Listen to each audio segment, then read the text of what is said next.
Whether you're lucky enough to have walls of glass inviting you to flow right to the outside spaces of your home, or a more modest Midwestern ranch with a single double hung window per each bedroom, plus the storms hanging in your garage, or even if your windows were all replaced by a previous owner and everything in the house is builder grade white vinyl, the window treatments you choose to cover up your windows will have a big impact on the overall aesthetic of your home, inside and out, actually.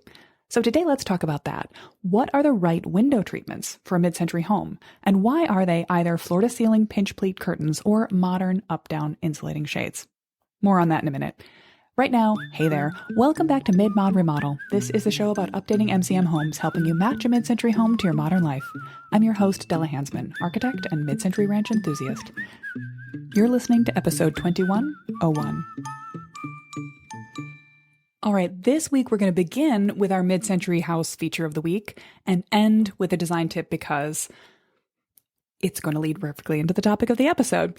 This week I want to talk about the concept of a glass wall, a sliding door wall, the sort of Eichler dream of a big, wide open, expensive glass that takes you directly from the house into an atrium, from the house right out into a patio that is your backyard, perhaps with pool, perhaps with landscaping, that dissolves that separation between inside and outside. This connection, the indoor-outdoor flow, is one of the things we talked about during last week's episode, and it is a key feature of an ideal mid-century house. This particular version of the mid-century ideal comes specifically out of California design, and we don't as often have it here in the Midwest where I'm based because it's not the best idea for a winter, a weather-tight space. Still, it has such a magic to it that sometimes that wall of glass is worth a few other trade-offs. But I want to talk specifically about this glass wall effect because it's not a standalone. Most design ideas aren't isolated. You can't just throw them in without reference to other sort of meaningful parts of the building. And this is actually one of the most frustrating parts of fake design materials, putting in a wall of brick that doesn't actually look like structure, or sort of sticking a fake material onto a surface, or just willy-nilly applying design moments from other times in history to a building that they're not in reference to. It always seems a little illogical because design actually has meaning as well as an aesthetic. And in this case, the suite of decisions that come around a mid-century glass wall house are several. It works best with a post and beam structure, for example. This is a different way of thinking about a house. Rather than the walls holding up the roof, the columns and beams hold the roof up permanently off the ground. And in a Midwestern house or in a conventional stick frame house built anywhere, instead the roof is supported by an array of smaller units, 2x4s, brick blocks, wood, CMU block. This allows us, going to a post and beam structure, allows us to open up space between those posts for something completely non-structural.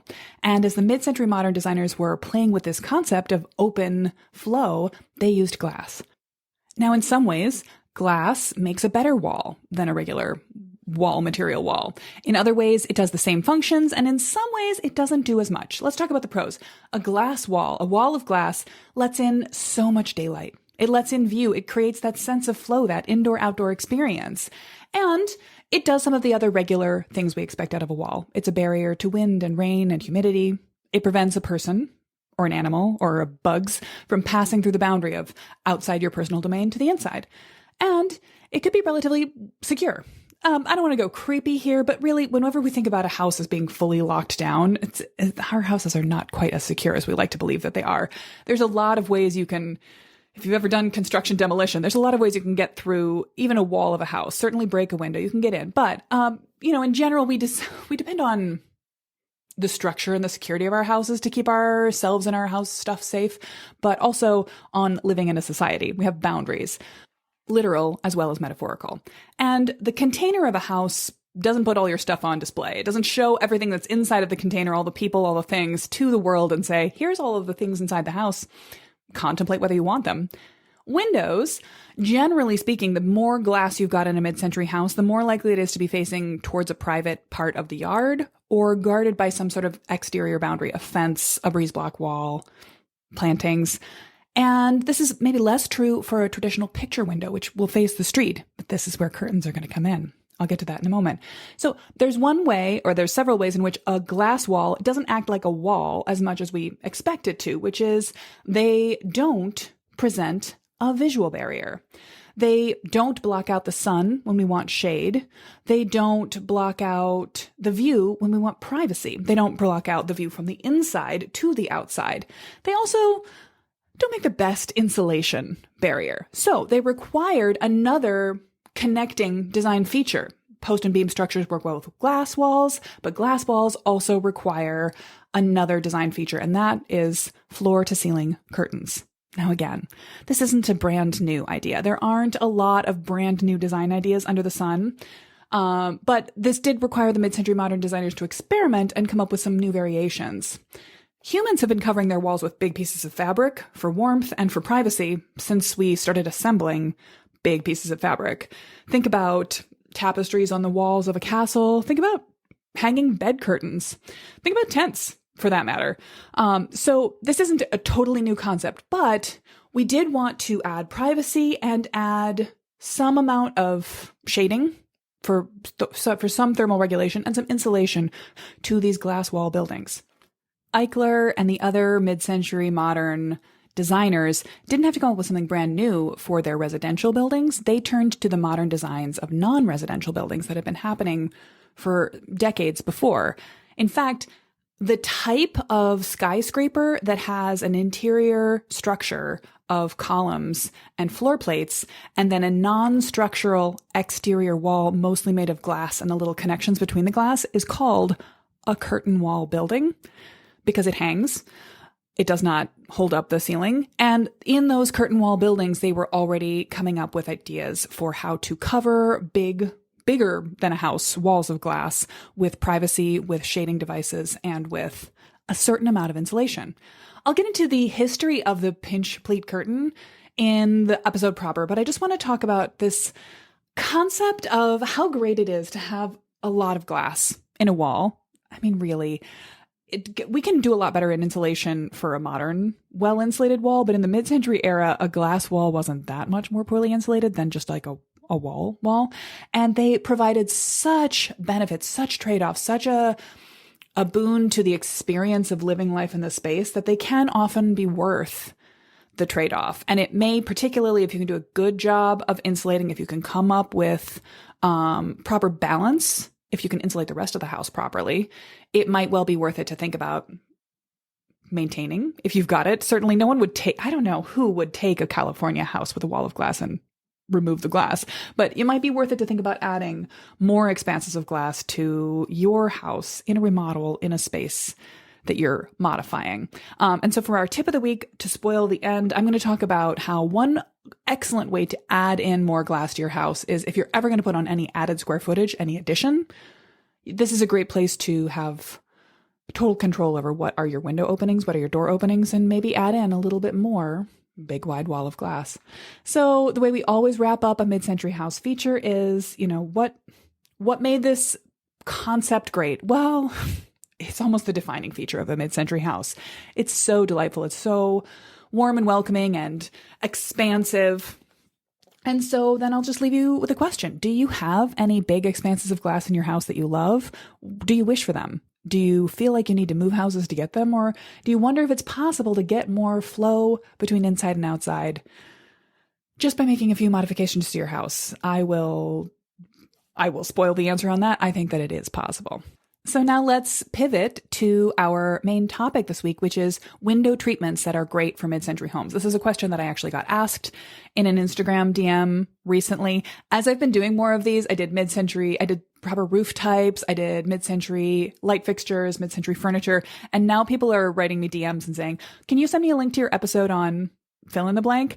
And sometimes I can do that. Often I can do that. I've talked about so many things over the last 6 years, but every now and then I hit one like this where I'm like, no, I cannot send you my episode on mid-century window treatments because I haven't done one, but I have opinions. I talk about this to my clients all the time. I have notes about this in my mid-century style guide that I share with my master plan clients, and I talk about it inside of Ready to Remodel. So today I'm going to talk about the right choices for mid-century window treatments to you. This is Not super complicated. I'm going to put links in the show notes. I'm going to show you a bunch of visual examples. I'm going to talk about it, but at its base, the concept of what I think is a good idea for your mid-century window treatments is relatively straightforward. You're either going to be looking for something in the nature of a floor-to-ceiling pinch pleat curtain in your main areas, and perhaps even a pinch pleat curtain with valances in your sort of bedroom private spaces. Or you're going to be looking for something a little bit more clean-lined and contemporary, even still than the mid-century era, and you're going to go with modern shades. Ideally, the kind that come down from the top and come up from the bottom, both, so you have maximal control over your view, your privacy, and your light. So here's what's not going to get the job done.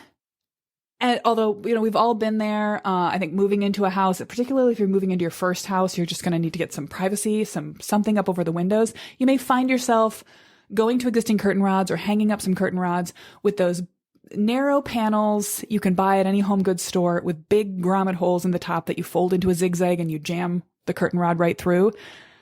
That is never going to feel particularly mid-century. So we can reach a little bit farther. There are a lot of variations possible, but I think if we put ourselves into two major categories and you ask yourself, what are you trying to achieve visually, you can come down into, you're looking for floor to ceiling curtains. Are these draperies? I am not an interior designer. This is your architect giving you advice here. So forgive me if I'm getting this specific terminology wrong, but I know what we're looking at. You're looking for something that probably has two layers, that runs on a rail that either may be mounted over the window or ideally in a truly delightfully modern mid-century house, it's going to be running in the ceiling. And that's sometimes an easier place to mount that track. And it probably has two tracks so that you have two levels that you can create a sheer for privacy and then a heavier curtain for better insulation, for more privacy, for light lock. Or you'll tip towards the modern with shades. And in the Midwest, I think you can never go wrong by going with this sort of honeycomb waffle insulation shade. It comes in almost a translucent that lets in so much beautiful light, but completely gives you privacy. It can also come in a blackout variety for bedrooms if you want to completely separate that space. When the curtains are closed, when the shades are down, you have the ability to watch a movie during the daytime or sleep when you're on night shift or whatever you need to do. Those possibilities are there. You can actually also blend these two together if you want maximum insulation. If, for example, you want to preserve the quality, the originality of your wooden windows, your single paned windows. I've talked in the past, and what was that episode? Let me look it up. Episode 1708, Should I Replace My Mid-Century Windows? In which I largely argue that you should not. If you are lucky enough to have the original wood constructed windows that were installed in your house at the time that your house was built, and they are in any kind of decent shape whatsoever, they've been maintained somewhat properly, I highly encourage you to preserve them. People often feel that they're required, that it's even good sense to tear out their original windows because they are single paned, because they might have air leaks in them, because they're performing inadequately, and replace them with new modern windows. To make that worthwhile, you really need to go to an extremely high grade, to an architectural grade of new windows to get the gracefulness of appearance, to get the proper operability, to get something that's going to have quality to last.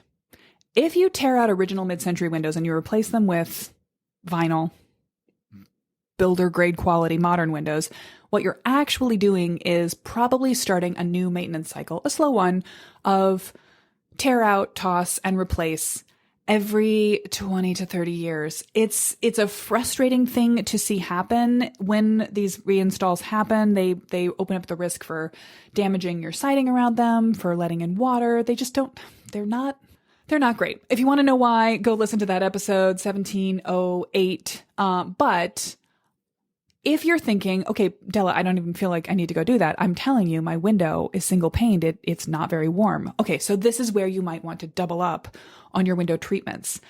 And it may very well end up being worthwhile to put proper insulating up-down blinds right against your window and then go over them with an insulating curtain. And that could cost less, look better, and hold up for decades longer than any kind of basic grade replacement windows. For more on the sort of pitch of why you should absolutely try to stick with your original windows if you at all can. There's a website and a wonderful accompanying Instagram account, the Craftsman blog, which is a non-mid-century specialist, but a vintage window specialist who just constantly preaches the gospel of keep your original windows, maintain your original windows, take care of your original windows. Yes, sure, replace broken panes, seal up air leaks. There's so many things you can do, but you don't necessarily need to go after your original mid-century windows. You can just take good care of them. You could, for example, hang the storm windows back up if you have them, or commission modern storm windows to be made for them. All right, that's all the proselytizing I'm going to do about keep your original windows. But the type of window that you have, whether it is original or a replacement, the style, the proportions of it do also affect how you're going to think about curtaining it. And just as if your windows have already been replaced and you're replacing again, if you're putting new space onto your home, you're adding on and you're responsible for creating a new window pattern, just as the shape, the proportion of the windows that you choose will affect the aspect ratio, the visual language of your exterior of your house, you can work with or work against in a positive way. You can improve upon the proportions, the shapes of your windows on the inside with extending the curtains beyond them in certain places, with giving yourself playful valances, with going all the way up to the ceiling, with going all the way down to the floor, with extending beyond the edges of the windows in certain spaces. You can break up an asymmetrical wall or add asymmetry where there was none. There are so many possibilities that you can modify a window with the window treatments.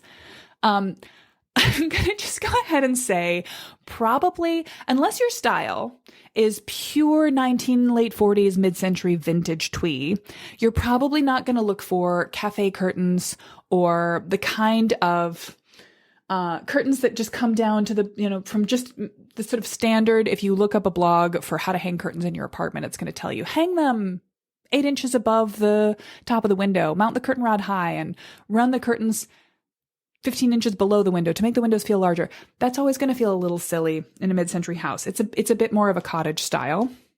Although I'm going to show you an example in the show notes page of the most astonishingly loud plaid curtains, which have 3 tiers. There's a valance little shorty curtain across the top, and then there's an upper curtain in a bedroom window that's pulled open in the vintage ad, and then there's a lower curtain that's closed for privacy. And it's all very functional, and it's so busy. And then they match the plaid to the skirt around the twin bed. And honestly, it's so over the top. I kind of love it, although personally I would never, and it's not what I recommend. So those things exist, but I think you're going to be looking in your mid-century house. If you're going for a mid-century modern aesthetic, you're going to be looking for something a little bit more minimal. You might do a bold pattern on the curtain itself, but you're looking for something that's going to simplify the details in the room, not add busyness. That said, maybe your taste is adorable late 1940s twee, in which case knock yourself out with the cafe curtains in bold mod colors, or as one of my clients currently in the hopper loves, with little lemon print on it for the kitchen window. This is a place where you're going to lean into your own mid-century style first, and this will actually direct you. Are you leaning towards pinch pleat, or are you leaning towards shades? Might come down to where you fall on the mid-century style spectrum. If you've never taken it yet, please take a moment now while you're listening to pop over to my website and go to midmod-midwest.com/quiz and take my mid-century style quiz. It'll give you one of 3 results. Are you more mid-century vintage on one end, more modern mid-century on the other, or somewhere in the middle with a mid-century fusion taste? It's going to lean you in so many decisions in your house towards something that's a bit more contemporary, but with mid-century materials, mid-century flavor, or something that feels like you're creating a time capsule from a particular moment in history, or somewhere in between. So let's do a tiny little history dive. I did some Googling before this episode and learned something I didn't know, which is that the concept of pinch pleat, the sort of curtain that is connected to a little tape and slides back and forth on a rail, is much older than the mid-century period, and perhaps older than the modernist period, or as old as the modernist period. It's the concept of curtain tape is attributed by several sources that I could find on the internet to a guy named Thomas French, a Brit born in Manchester, and he worked in the flourishing textile industry and ended up coming up with a design to connect little metal fasteners to fabric tape, which could then be connected to any number of curtain textiles and used to create curtain. The company that was founded based on this idea is called Ruffalette. The Ruffalette tape is on display in the Victoria and Albert Museum in London, and it's attributed as a 1922 to 1950 product, a strip of cream-colored cotton Ruffalette tape onto which are fixed 11 brass curtain hooks. The tape is printed at intervals with Ruffalette brand, and the hooks are made of the shape of a crook or a shepherd's staff with an enclosed loop at the end, so they could be hooked onto a curtain rod or rail and then taken down again so you could regularly wash your curtains, something I don't think I've ever done in my entire life. Anyway, but this Ruffalette brand, if you want to go looking, I'll put a couple of their vintage ads into the show notes page, but they were advertising what looked to me like quite modernist curtains in the 1930s. And they get into the technique of how you hook on to the rail and how the curtain rail works. And then in the 1950s, there are ads for the double track. So you can have your privacy and your decor curtain fabric separately. And he went on to invent, or the company went on to invent, all sorts of different mechanisms for opening and closing the curtains with draws, with weighted pieces. They had also Venetian blind elements. And during World War I, they actually worked to create machine gun parts using the same concept of a fabric ribbon attached to repeated metal bits. Anyway, box pleat, pinch pleat, deep pleat tapes, they all came out of this original concept of like, let's have a sturdy piece of fabric, cotton ribbon that can connect to a rail and then can have different curtain fabrics affixed to it. This gives us so much. So I'm going to go ahead and put a couple of visual examples into the show notes page, but just imagine, if you will, the classic vintage ad of the era. You don't really see a window with curtains sort of over the window. You see a wall of curtain. It's a lot of fabric. It's not cheap. It's a bit of a flex, but it really creates this sense of it's both busy, it's got a little bit of visual pattern to it, and it also is simple. It serves the purpose of wall. It kind of works in tandem with whatever's happening on the other side of that, whatever shape of window you've got. And when the curtain is drawn, it conceals the edges. It goes right across the post and beam. If the window is smaller than you'd like it to be, it hides that. And if the window is full glass, it gives you all the privacy that you're looking for. In an ideal world, again, this is mounted double. So you've got one rail, perhaps running along the ceiling or perhaps running along the top of the wall that supports the lighter sheer curtain that gives you your privacy, your daytime light, and then your heavier curtain that gives you insulation, that gives you night privacy, that makes you feel totally buttoned in and protected. When is it appropriate to have a curtain that doesn't go all the way to the floor? Now, it's absolutely true in bedrooms. It's kind of inconvenient if you've got curtains that are going from floor to ceiling. Although if you look at some of the sort of higher end mid-century advertising, you'll often see floor to ceiling curtains in bedrooms with the headboard pulled out a little bit from the wall. And this is for people who struggle with where on earth in their bedroom to put a bed, because mid-century bedrooms can be a little bit hard to finish, particularly with modern furnishings. There's often doors or windows on every single wall in kind of inconvenient places. And it can be weird to sort of have the bed set off to one side with the window over part of it and not over the other. One solution is just to go big with your curtains, go floor to ceiling, go wall to wall, and conceal the nature of where the window starts and stops, particularly at night when it's all closed up. Alternately, if you have the type of bedroom layout, which we just talked about we just came up in our mid-mod madness for this year, a bedroom mid-century ribbon window, that is a wide window that's mounted to the same height. It's the same height down from the ceiling as all the other windows in your house, but it's shorter. So it comes as a long, narrow space that basically gives an adult a view out from sort of shoulder height above. It's great for privacy. In and of itself, it doesn't need necessarily for you to pull the curtains in order to change your clothes, certainly to change anything on your lower half. You can look right out the window and see people going by on the street and know that they can't see in and see your body area. So it's nice, particularly when you're sitting down, when you're laying in bed, all you can see in the sky. No one can see into you. It's very nice for that purpose. You might leave the curtains open more, but how do you curtain that space?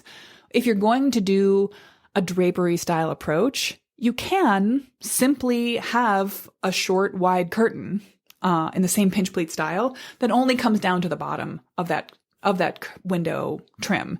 And then you've got room to furnish underneath it and do what you need to do. And you'll see this in vintage imagery of mid-century bedrooms all over the place. I'll put one image in the show notes page that's actually a motel bedroom, which may be the interaction we've had with this more often. If you ever road tripped as a kid and stayed in a sort of a blast from the past vintage motel, you may have experienced this kind of privacy curtain. This leads me to, though, this particular image that I found has a wooden valance, and it reminds me of a fantastic mid-century house that I did a master plan for 2 or 3 summers ago. The house had been originally commissioned for a doctor's family, so it had a lot of fancy high-end features in its original build, and we were doing some remodeling of reconfiguring, expanding the owner suite bedroom and putting in some better living spaces into the basement. The main living area needed nothing. It had gorgeous, big floor-to-ceiling windows looking out, or large windows, not quite floor-to-ceiling, floor to upper high on the wall windows, looking out of the backyard, beautiful private backyard. And it had a very interesting detail of a deep wooden valance that concealed the top mechanical edge of the curtain, the double curtain rod, and also concealed fluorescent light tubes. Now, fluorescent lights are horrible. Highly disrecommend them, but they were a narrow, shallow, bright light that was available in the mid-century era. They weren't incandescent bulbs. They weren't individual little point sources of light. They were long strips of light. Today, we would absolutely replace those fluorescent tube lights with LED strip light. But the idea was great because it allowed them to have a bunch of things going on at once in a beautiful horizontal line that it had lovely wood grain. It sort of wrapped around the room, extended the horizontal feeling of a step-down den, and concealed the curtain mechanism. And when the curtains were closed, you could shine a light down on the curtains and highlight their pretty fabric all at once with one simple thing.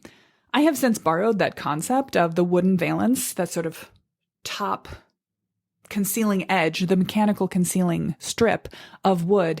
If you do it in a 1 by or less thickness, you can get a lot of stretch.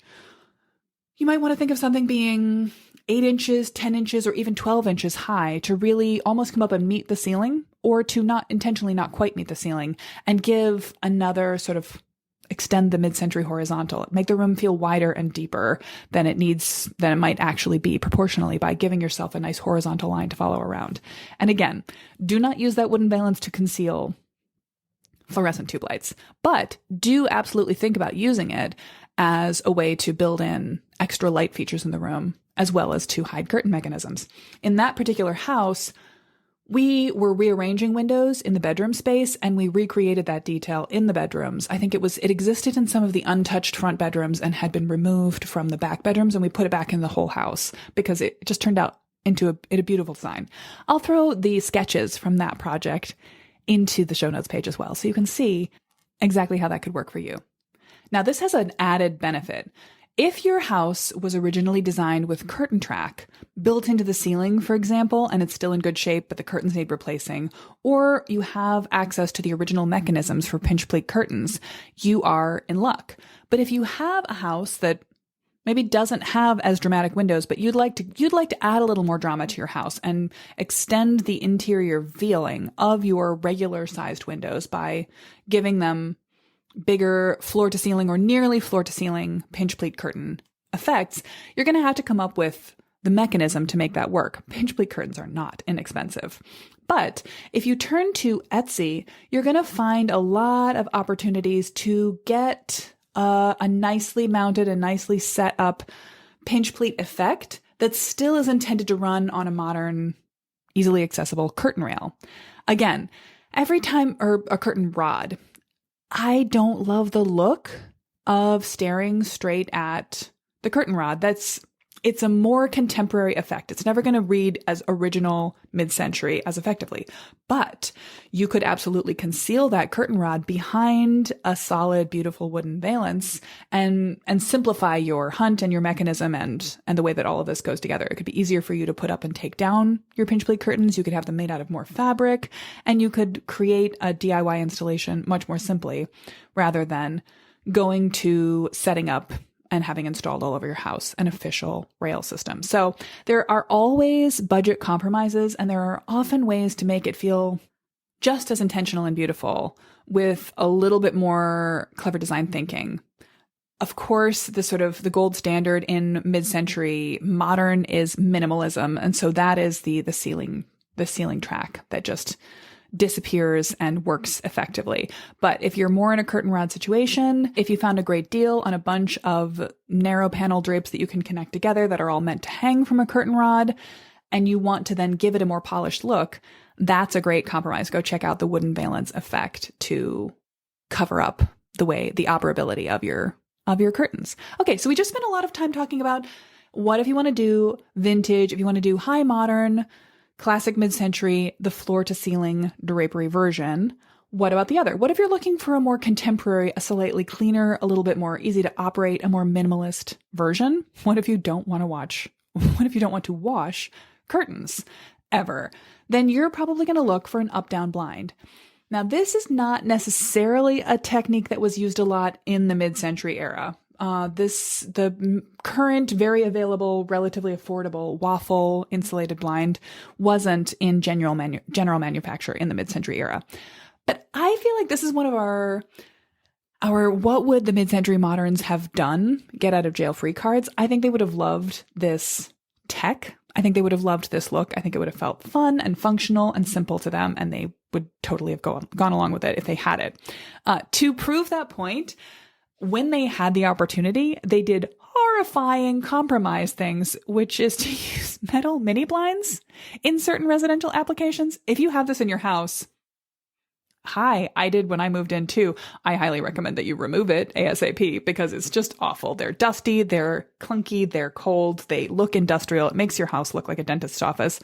In my personal home, the bathroom window had metal mini blinds in it. And that was for a very good reason, because the bathroom window of my house faces the kitchen window of my neighbor's house less than 12 feet away, which is not ideal. You sit down on the toilet and you could, if you wanted, literally make eye contact with someone washing dishes at my neighbor's sink.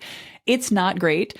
And I understand why the previous owner had wanted to have a metal mini blind in place there, because he was able to sort of let a breeze in and also,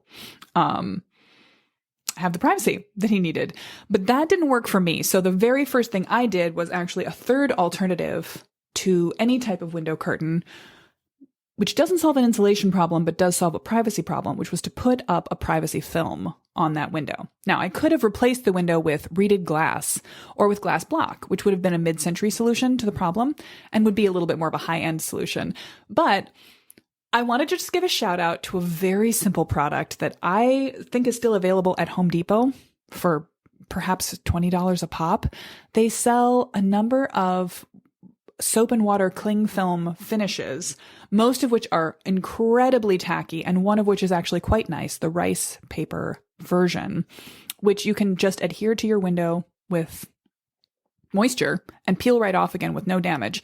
And it provides perfect privacy for my bathroom window, which it's a double hung. I only open it from the top when I need a vent. In the summer, when I want a breeze blowing through the house, I never open the bottom because, again, if I were to remove that rice paper faux rice paper privacy screen, I could be making eye contact with my neighbors at their kitchen sink. But it gives me all the privacy that I need.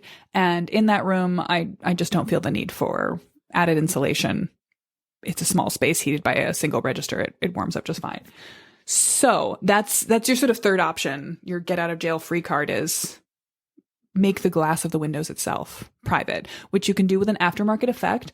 Or what the mid-century moderns did in certain places was to use reeded glass, to use textured or printed glass, to use glass with a fluted interior pattern that obscures what's going on behind it. So you get the light some of the color, but none of the view. You get all the privacy of having no way to look through that particular piece of glass. But I was going to talk about insulated curtains, the up-down blinds, which I used in the rest of my house, and I think are a great contemporary update to a mid-century home. There are a number of different manufacturers that provide these, and I'm a little agnostic as to, I don't have a favorite brand, but you're looking for one that has a relatively simple operating mechanism. I do strongly recommend not that you get the kind that goes up and down at the touch of a finger, because those tend to jam and they don't work particularly well. I would say use cords if you're not afraid of them, if you don't feel like they're a child or a pet choking hazard, or get the kind where you have a little button to press with your thumb to release the tension on the interior cord structure so that they go up and down easily. I find that to be by far the best system. But when you've got them fully closed, they give you great added insulation and air seal to a cool glass window surface or a hot one, because they likely have a great ability to keep heat out of the house in the summer. Anytime I've got summer sun coming in through a window, I've got one of these curtains drawn, one of these shades drawn, so that it's only coming in as far as the interior of the glass and then bouncing back out again. It does a great job of keeping the house cooler, and they're perfect for light control and for privacy. The key to this is not to have the kind of shade that you can only pull down. The classic, the sort of roller shade, hinkiness. We don't need that. We don't need the ability only to pull things down from the ceiling and, have to crack them at the bottom if you want to have a little bit of air movement. We want something that you can control how much of the vertical space of your window you are closing up. And it can be very nice, again, talking about changing the proportions of the room from the inside or even from the outside. You can help a run of exterior windows feel more horizontal if your habit in the daytime is to have sort of only the middle third of the window area vertically blocked by blind. Then you've got room to see out at the bottom yourself, to let a little breeze, to let your pets peek out if they want to. And you've got room above to look at the sky, to see the trees moving outside. It's really pleasant and nice. From a style guide perspective, you're going to go extremely minimal. You want to match the curtain material, that shade material.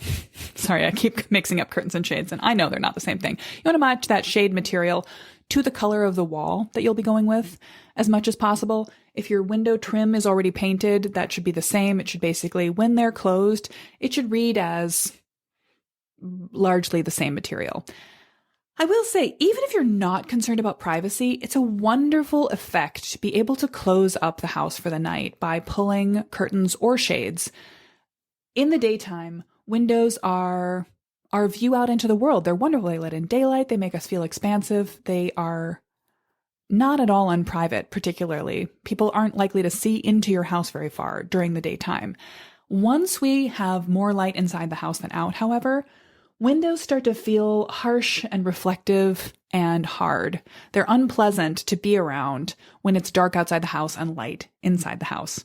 So this is a great opportunity to think about how can you soften a room? How can you bring down the noise quality of the room? You can make a room feel quieter and more closer to bedtime by extending more soft furnishings around it.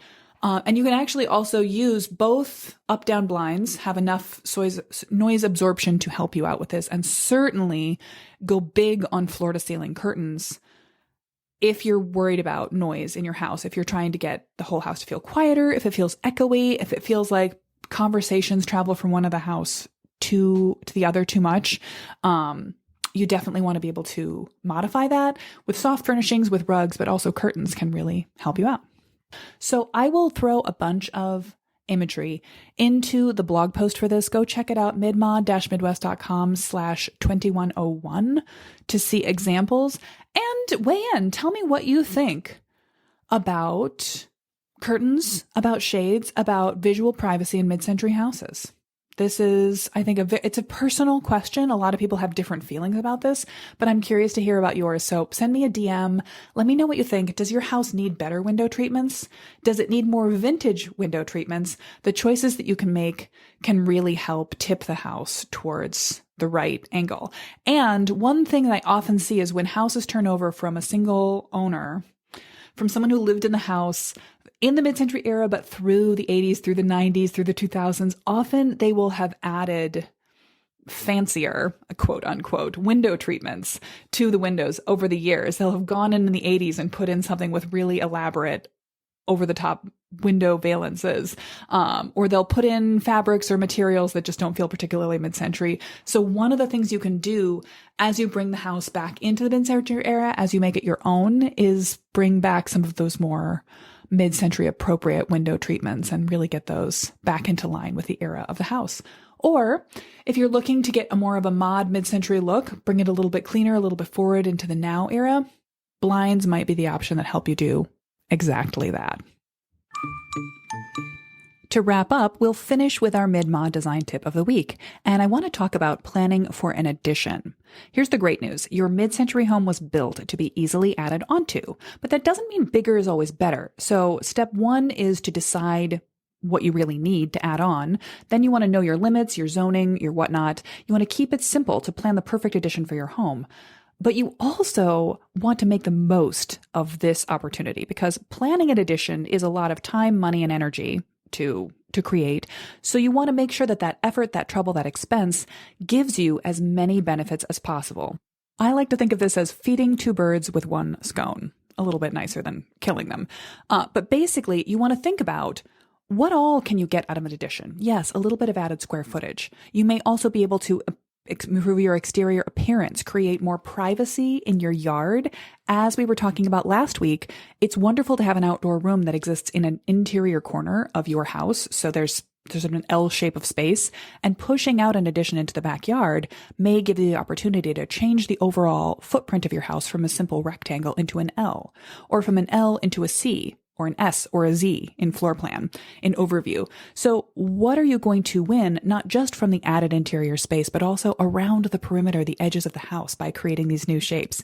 You might be able to create a better patio, a deck, a covered porch by enclosing part of your backyard with an L-shaped addition.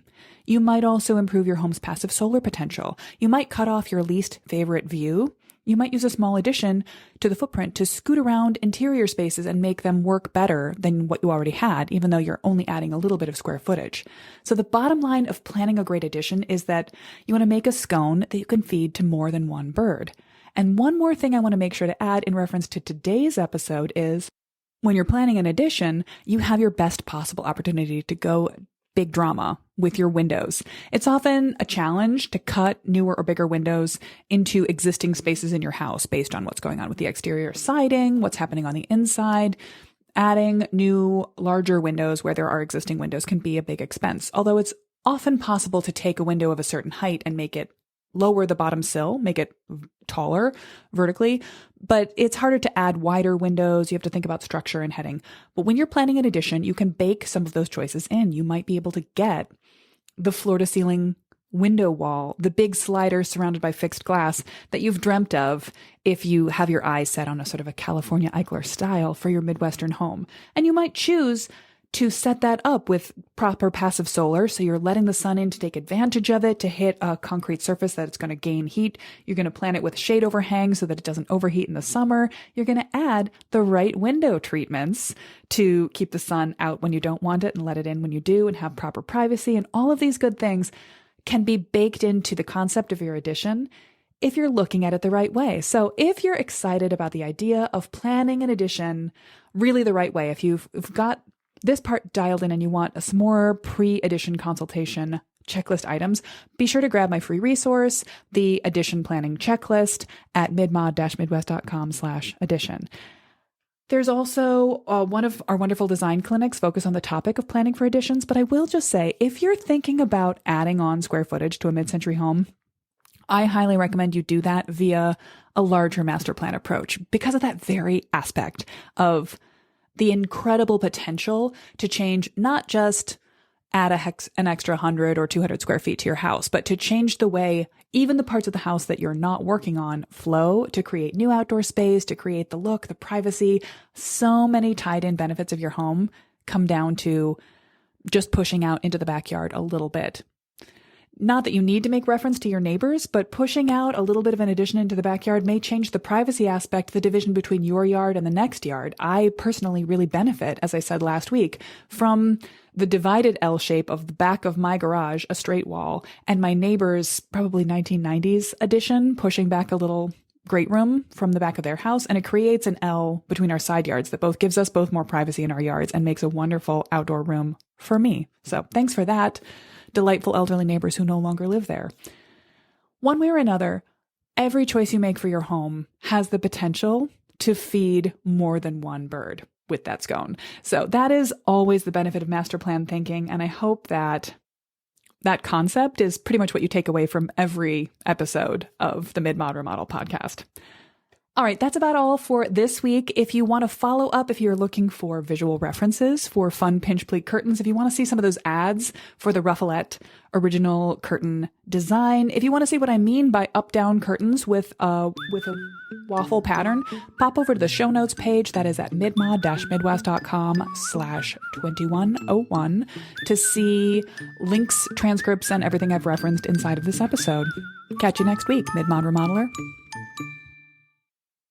Thanks for listening to the Mid-Mod Remodel podcast. If you enjoyed today's episode, share it with a friend who has a mid-century home, or drop a quick review in your podcast platform of choice to help us find new listeners and more mid-century homeowners. Remember, if you want help planning the best possible remodel for your mid-century home, I'm here to help.